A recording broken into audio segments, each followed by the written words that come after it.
Pernah gak sih kalian ngerasa kayak nggak ada yang pernah ngajak kalian nongkrong duluan, atau kalau kalian masuk di tongkrongan tiba-tiba tongkrongan itu langsung sepi, atau kalau misalkan di chat dulu kalian cuma menjadi silent reader, dan lebih parah lagi ketika kalian tanya nggak ada yang jawab, lalu ketika teman lain bertanya grup langsung ramai. Itu rasanya kayak invisible. Bukan kamu, kami saja yang kompak tanpa kamu. Aku Askar Mutalifi. Hari ini aku pengen ajak kalian mikir bareng, bukan lebih mencari siapa yang salah, namun lebih ke kenapa eksklusi dalam pertemanan itu bisa terjadi. Mungkin pernah menjadi pelaku, atau mungkin saat ini kita menjadi korban. Kadang luka itu nggak terjadi karena kata kasar, tapi karena keheningan yang terlalu lama dan tawa yang terdengar tanpa kita. Eksklusi sosial itu apa sih? Eksklusi sosial itu bukan kayak kamu gak boleh duduk sama kami, kamu gak boleh main sama kami, bukan. Tetapi lebih halus, lebih sunyi, dan lebih nyesek. Kayak orangnya ada di grup, tapi gak dianggap ada. Kalau di kehidupan nyata kamu ada, tetapi kamu tidak dianggap benar-benar ada. Nah, eksklusi sosial secara pengertian adalah kondisi ketika seseorang merasa tidak dilibatkan atau dijauhkan dari kelompok sosial tertentu secara sengaja maupun tidak. Ya, dalam bahasa halus, ya menolak secara halus. Berikut ada ilustrasi dari eksklusi sosial. Dan ada berita di Kota Pasuruan, siswa SMA-N dibully teman hingga masuk RSJ. Lalu di SDN 06 Petang, salah seorang siswa dikucilkan temannya karena jujur. Dan yang lebih parah lagi, di Solo, siswa SMK nekat terjun dari jembatan Juruk karena tak kuat dikucilkan. Ini bukan hanya cerita sedih, namun menjadi alarm bagi kita semua bahwa eksklusi sosial ini bisa terjadi dimanapun, di sekolah, di tempat kerja, maupun di pertemanan yang sangat dekat. Dari mana eksklusi itu datang? Terkadang eksklusi itu datang bukan dari suatu hal besar, namun dari hal-hal sepele yang semakin lama semakin menumpuk. Teman yang sering menyela, bicara orang lain, teman yang tidak tahu etika, selalu merasa diri yang paling benar. Jika diajak diskusi, ia malah ngegas. Atau yang suka bercanda tetapi tidak tahu kapan waktunya berhenti. Aku pernah ada di situasi itu, punya teman yang kayaknya gak pernah mikir kalau dirinya suka banget bikin orang kesel. Pasti ada aja dramanya, ngeremehin orang lain, atau suka nyeletuk hal-hal yang gak penting.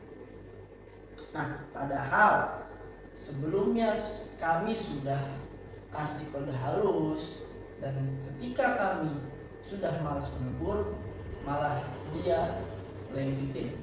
Ini yang sering terjadi pada dinamika eksklusi dalam pertemanan. Ada yang merasa korban, padahal dirinya sendiri itulah yang menjadi penyebab masalahnya. Ketidaksadaran akan sikap merupakan potensi eksklusi. Gimana caranya bikin orang lain introspeksi? Disinilah pentingnya etika pertemanan. Kita nggak bisa minta orang balik ke kita, tapi juga harus berani kasih feedback dalam rasa pertemanan, bukan emosi.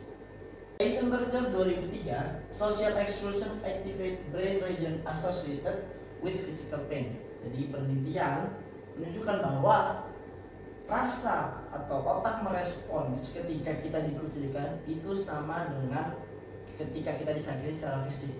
Jadi ketika kita dieksklusi atau dikucilkan, kita merasa sakit secara emosional, tetapi juga secara biologis.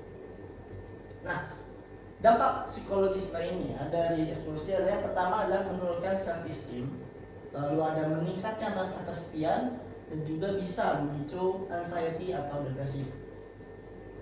Ada quotes atau pepatah dari Gus Dur, beliau mengatakan bahwa memaafkan tidak akan merubah masa lalu, tetapi memberi ruang besar untuk masa depan. Mungkin kamu pernah menjadi korban, atau mungkin kamu pelaku. Tapi yang penting sekarang adalah bukan masa lalumu, tapi bagaimana kamu reaksi atas masa lalumu. Menjadi lebih dewasa atau menjadi lebih sensitif. Karena pertemanan yang sehat itu membutuhkan dua arah, bukan satu arah. Dengarkan, jangan langsung menyimpulkan. Sampaikan, jangan hanya memendam. Bangun koneksi, bukan asumsi.